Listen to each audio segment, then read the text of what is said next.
বামফ্রন্ট বা সিপিআইএম শূন্য, কিন্তু মানুষের মনে আমরা শূন্য নেই। এবার এই লড়াইয়ে বিজেপি মেটিয়াবুরুজে কোনো ফ্যাক্টরি নয়। গত এক বছর আগে 30 জন মানুষের চোখ অপারেশনে হসপিটালে চোখ চলে গেল, তাদের কোনো ক্ষতিপূরণ দিল না সরকার, বিধায়ক কিছু করেননি। আমাদের এখানে লড়াই হবে তৃণমূল কংগ্রেসের প্রার্থী খালেক মোল্লার সঙ্গে।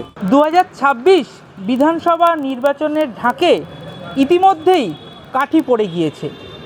নির্বাচনী নির্ঘণ্ট সামনে আসতে না আসতেই বামেরাও প্রকাশ করেছে তাদের প্রার্থী তালিকা। আর এই তালিকা হিসেবে আসন্ন বিধানসভা নির্বাচনে মেটিয়াবুরুজ বিধানসভা কেন্দ্র থেকে সিপিআইএম প্রার্থী হিসাবে প্রতিদ্বন্দ্বিতা করছেন আইনজীবী মনিরুল ইসলাম। আলিমুদ্দিন থেকে সিপিএমের তালিকা প্রকাশ হবার পর মেটিয়াবুরুজে হাই ভোল্টেজ লড়াই, শূন্যের গেরো কাটাতে মরিয়া বামেরা। আর এই মুহূর্তে আমার সঙ্গে রয়েছেন মেটিয়াবুরুজ বিধানসভা কেন্দ্রে বামফ্রন্ট মনোনীত সিপিআইএম প্রার্থী মনিরুল ইসলাম। দাদা, প্রথমেই বাংলা আন্টে আপনাকে স্বাগত।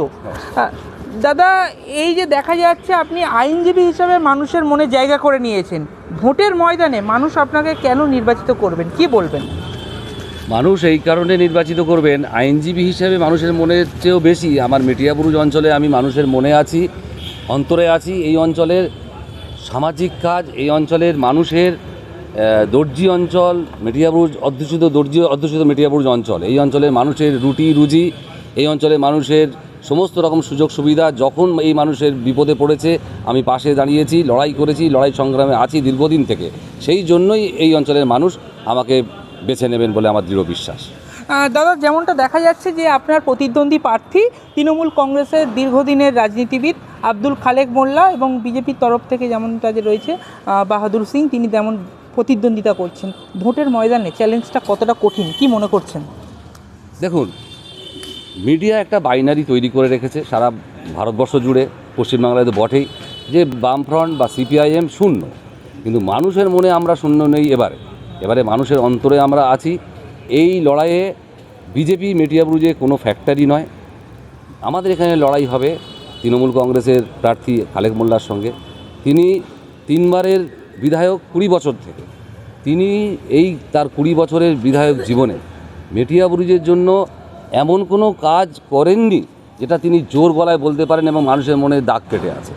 কিন্তু একটা বিষয় মানুষের মনে এই অঞ্চলে দাগ কেটে আছে, যে উনি প্রশাসনিক সভায়, মুখ্যমন্ত্রী প্রশাসনিক সভায় উনি বললেন যে, মুখ্যমন্ত্রী জানতে চাইলেন যে আপনার কী চাই, উনি বললেন আমার বাস রুট চাই।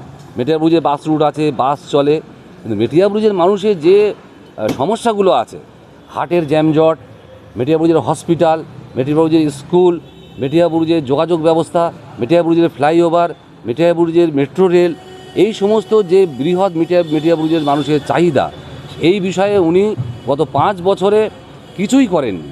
সেই জন্য মানুষ চাচ্ছেন মেটিয়াবুরুজের লড়াই এবারে নবীন বনাম প্রবীণের লড়াই, মানুষের সৎ বনাম অসতের লড়াই, কর্মঠ বনাম অকর্মের লড়াই। এই লড়াইয়ে মেটিয়াবুরুজের মানুষ তার জবাব দেওয়ার জন্য প্রস্তুত হয়ে আছে এবং সেটা মানুষের উপরে আমার আস্থা আছে, মেটিয়াবুরুজের মানুষের উপরে, তারা আমাকে বেছে নেবেন বলে আমার দৃঢ় বিশ্বাস। দাদা, যেমনটা দেখা যাচ্ছে যে মেটিয়াবুরুজ মূলত দর্জি অধিষ্ঠিত এলাকা, সেই জায়গা থেকে দর্জি শিল্প কিন্তু প্রায় ধ্বংসের মুখে বলাই চলে। সেই জায়গা থেকে দাঁড়িয়ে এই যে বিধায়ক যে সমস্ত কাজগুলো করেছেন, মনে হচ্ছে কি কাজ এখনও বাকি রয়েছে, বা এই দর্জি শিল্পের জন্য যে সমস্ত কাজ বাকি রয়েছে সেটা কীভাবে দেখছেন?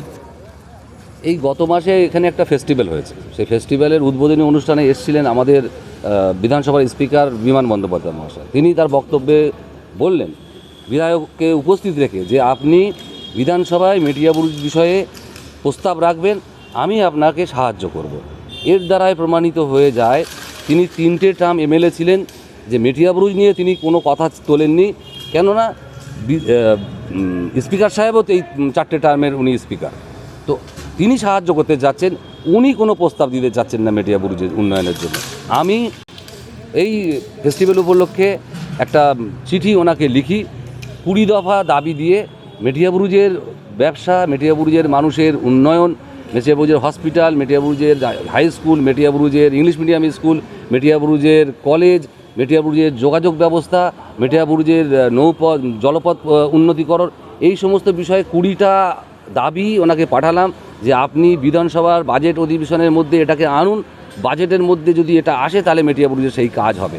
একটা ফ্লাইওভারের ডানা, গার্ডেন রিচ ফ্লাইওভারের ডানা নেচার পার্কের দিকে নামিয়ে দেওয়া, ওখান থেকে ফ্লাইওভার আমাদের এই লিঙ্ক রোড দিয়েও ফ্লাইওভার করা যেতে পারে, লিঙ্ক রোডের তলা দিয়ে মেট্রো রেল চালিয়ে দেওয়া যেতে পারে। আমাদের হাটে যে জ্যামজটগুলো হয় সেখানে মাটির তলা দিয়ে বাইপাস করে দেওয়া যেতে পারে এক হাট থেকে অন্য হাটে যাতায়াতের জন্য। এই বড় বড় বিষয়গুলো আমার কাউন্সিলর ভাইদের কাজ না, এইগুলো কাজ বিধায়কের কাজ এবং আমাদের সাংসদের কাজ। লোকসভায় লড়াই করতে হবে, বিধানসভা থেকে টাকা আনতে হবে, বরাদ্দ করতে হবে। এই কাজগুলো মেটিয়াবুরুজের আমি করতে চাই। যদি আপনি জিতে আসেন তাহলে এই মেটিয়াবুরুজ বিধানসভা কেন্দ্রে কোন কাজটা আগে করবেন কি মনে হচ্ছে? প্রথম কাজ হবে এই যে এসআইআরে অসংখ্য মানুষের নাম বাদ চলে যাবে, যারা অরিজিনাল ভোটার। 2002 সালে তাদের নাম আছে, 1995 সালে ভোটার কার্ড আছে, 7 পুরুষ 8 পুরুষের বসবাস, জায়গা জমি দলিল আছে, সব এখানে তারা বসবাস করেন। তাতে শুধু নামের বানানের ভুলের জন্য তাদের আজকের ডিভোটার করে দেওয়া হচ্ছে। তাদের ভোটাধিকার ফিরিয়ে দেওয়ার লড়াইটা আগে হবে। তারপরে আমার এই অঞ্চলের ট্রাফিক ব্যবস্থাকে সুন্দর করে সাজিয়ে মানুষের যাতায়াতের ব্যবস্থা করতে হবে। হসপিটাল যেটা সুপার স্পেশালিটি নামে আছে, সেই হসপিটালের সমস্ত পরিষেবা যাতে মানুষ পায়, বিনা পয়সায় যাতে মানুষ ওই পরিষেবা পায় সেই চেষ্টা করব। গত 1 বছর আগে 30 জন মানুষের চোখ অপারেশনে হসপিটালে চোখ চলে গেল, তাদের কোনো ক্ষতিপূরণ দিল না সরকার, বিধায়কও কিছু করেননি। এইগুলো করতে হবে। স্কুল যেগুলো আছে সেগুলোকে সুন্দর করতে হবে। কলেজ যেটা আছে সেখানে সায়েন্স চালু করতে হবে। আমাদের সন্তোষপুরে রেল স্টেশন আছে, তার একটা টিকিট কাউন্টার আছে 1 নম্বরে, বেশিরভাগ মানুষ এদিকে আছেন, 2 নম্বরে টিকিট কাউন্টার চালু করতে হবে। এই উন্নয়ন, এই অঞ্চলের উর্দুভাষীদের জন্য হাই স্কুল চাই, এই অঞ্চলে হিন্দিভাষী যারা আছে তাদের জন্য হাই স্কুল চাই। এই সমস্ত দাবিগুলো মেটিয়াবুরুজের মানুষের জন্য আমি তুলতে চাই। দাদা জেতার ব্যাপারে কতটা আশাবাদী কি বলবেন? মেটিয়াবুরুজের ভোটারদের প্রতি 100% আস্থা রেখে বলছি যে এবারে মেটিয়াবুরুজের মানুষ এই নবীন প্রজন্মের একজন প্রতিনিধিকে বেছে নেবেন। সাধারণ মানুষের একটা খুব চাহিদা ছিল এই অঞ্চলে যে তৃণমূল কংগ্রেস থেকে এবারে হয়তো ইয়াং কোনো ক্যান্ডিডেটকে দেবে, সেটা তৃণমূল কংগ্রেস দেয়নি। ওনার মতো একজন বয়স্ক মানুষকে দিয়েছেন, উনি কি করেছেন মানুষ জানেন। সুতরাং এই জায়গায় দাঁড়িয়ে মেটিয়াবুরুজের মানুষের সিদ্ধান্ত নেবেন যে তারা এই আমার মতো একজন যে ইয়াং জেনারেশনের প্রতিনিধি, যে সমাজ নিয়ে ভাবে, সমগ্র মেটিয়াবুরুজের সামগ্রিক উন্নয়ন নিয়ে ভাবে, তাকে নির্বাচিত করবে, এটা আমি 100% নিশ্চিত। মেটিয়াবুরুজ কি আবার লাল আবিরে ঢাকবে নাকি ঘাসফুলের জয়যাত্রা অব্যাহত থাকবে? উত্তর মিলবে ভোট বাক্সে। মেটিয়াবুরুজ থেকে বিশ্বজিৎ নস্করের রিপোর্ট, বাংলা হান্ট।